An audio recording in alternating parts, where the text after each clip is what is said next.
La parole est à Monsieur Cyril Pellevat pour le groupe Les Républicains pour 7 minutes.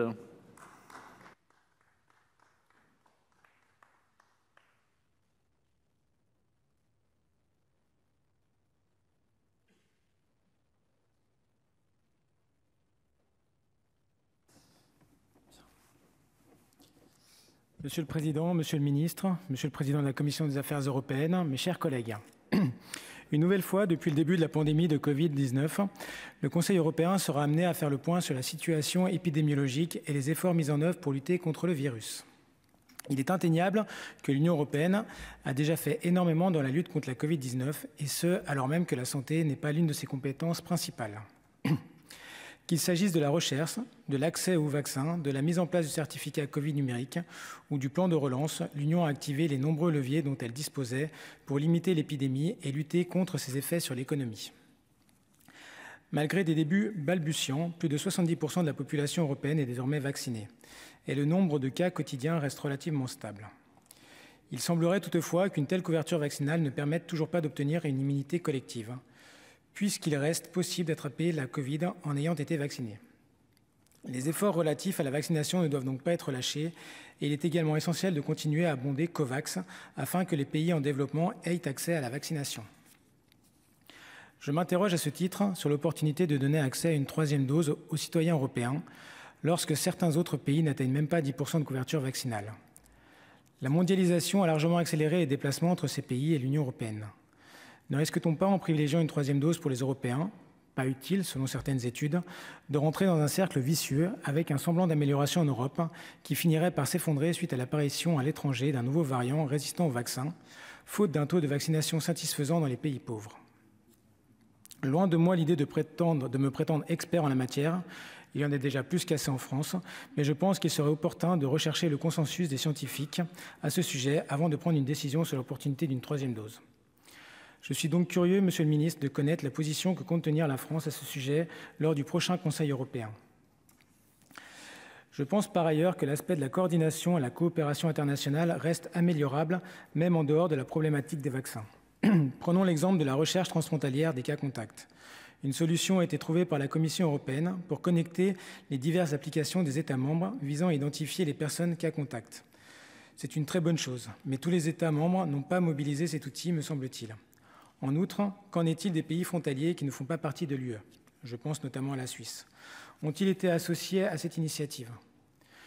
Une évaluation de l'efficacité de cette mise en commun a-t-elle été quantifiée? Peut-être avez-vous des réponses à me fournir à ce sujet, Monsieur le Ministre. Mais si tel n'est pas le cas, elle mérite d'être abordée au Conseil européen. Des améliorations semblent dans tous les cas largement possibles. Autre sujet où la coordination doit être plus importante. Il s'agit des protocoles sanitaires, et tout particulièrement alors que l'hiver approche dans les stations de ski. Alors que certains pays avaient décidé de les fermer l'hiver dernier, tandis que d'autres les avaient maintenues ouvertes, sans cluster, les dissonances sont cette année de retour quant à la question d'y appliquer le pass sanitaire. Il faut alors mesurer le risque que cela crée.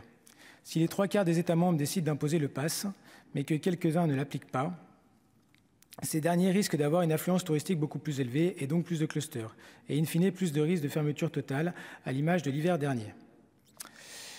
Dans le cas contraire, si la majorité des pays décident de ne pas l'imposer, le peu des pays décidant de demander la présentation d'un pass risque d'avoir un impact économique négatif et une saison très mauvaise.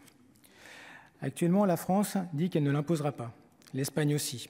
En revanche, l'Autriche et l'Italie l'appliqueront et la Suisse y réfléchit. Ces divergences de position ne sont pas une bonne chose. Si chaque pays conserve bien évidemment sa souveraineté, je pense qu'il est nécessaire de rechercher au maximum une coordination sur la question avec les États membres, car chacun en sortirait gagnant. Je vous donne d'ailleurs un exemple. Hier, je présidais le groupe développement économique de la montagne et quand je parlais aux acteurs de la montagne et que je disais « Est-ce qu'il serait bien d'avoir une coordination européenne ?» Tous m'ont dit oui, mais par contre, on sait que ce ne sera pas avant 2030. Mais il ne s'agit là encore que d'un exemple parmi tant d'autres. Plus globalement, la recherche d'un accord international visant à améliorer la préparation et les réactions aux pandémies à l'initiative de l'OMS, mais à laquelle le président du Conseil européen s'est associé, me semble à ce titre être un excellent moyen de répondre à ce manque de coordination qui existe au niveau européen comme international. Seules des réponses coordonnées nous permettront de venir à bout de la pandémie et des difficultés qu'elle cause. Nous connaissons cependant les écueils que comporte l'utilisation d'un outil de droit international qui n'a que rarement force obligatoire ou qui fait souvent l'objet de dérogations. Il faudra donc être exigeant quant au contenu et à la portée de cet instrument international pour qu'il ait un réel effet. Aussi, Monsieur le Ministre, je souhaiterais connaître dans quel état d'esprit la France compte s'engager dans les négociations relatives à ce traité, et si vous savez quel est celui des autres membres du Conseil européen. Est-ce qu'une réelle ambition ressort des échanges qui auraient déjà eu lieu au Conseil à ce sujet, ou devons-nous nous attendre à un énième accord dénué de réel effet? Enfin, je souhaite aborder un dernier sujet qui, s'il n'a pas proprement parlé trait à l'épidémie, a émergé suite à celle-ci, la question du télétravail des frontaliers. J'avais déposé une proposition de résolution européenne visant à augmenter le taux de télétravail autorisé pour les frontaliers, qui est limité en raison de considérations fiscales et de règles de sécurité sociale européennes. Cette proposition a été adoptée à l'unanimité par la Commission des Affaires européennes et est donc devenue résolution du Sénat en juillet dernier. Si Bercy m'a déjà signifié son intérêt pour cette proposition, je n'ai toujours pas de retour, ni de vous, ni de vos services, quant à la position que compte avoir l'Union européenne à ce sujet. Je pense qu'il serait opportun de sonder les États membres sur leur position à ce sujet lors du prochain Conseil européen. Il serait également souhaitable de connaître leur position quant à la façon de mettre en œuvre les mesures proposées. En effet, nous avons actuellement deux possibilités. Il est d'une part possible d'intégrer cette proposition de négociation, déjà en cours sur les règlements de coordination de sécurité sociale. Celles-ci sont cependant déjà difficiles et cette option risque de complexifier encore davantage le processus si des désaccords se font ressentir sur le sujet. La seconde option serait alors d'intégrer la question à d'autres initiatives européennes, et notamment dans le cadre des travaux préparatoires qui sont en cours sur une prochaine initiative de la Commission sur la facilitation du recours au télétravail et le droit à la déconnexion. Cette solution n'est cependant pas non plus idéale, puisqu'une nouvelle modification des règlements de sécurité sociale serait dans tous les cas nécessaire. Aussi, Monsieur le Ministre, avez-vous une idée sur la position des autres membres du Conseil européen à ce sujet? Quelles sont la voie qu'ils souhaitent privilégier, si cela a déjà pu être abordé précédemment, ou comptez-vous le mettre sur la table si tel n'était pas encore le cas? Je vous remercie. Merci, chers collègues.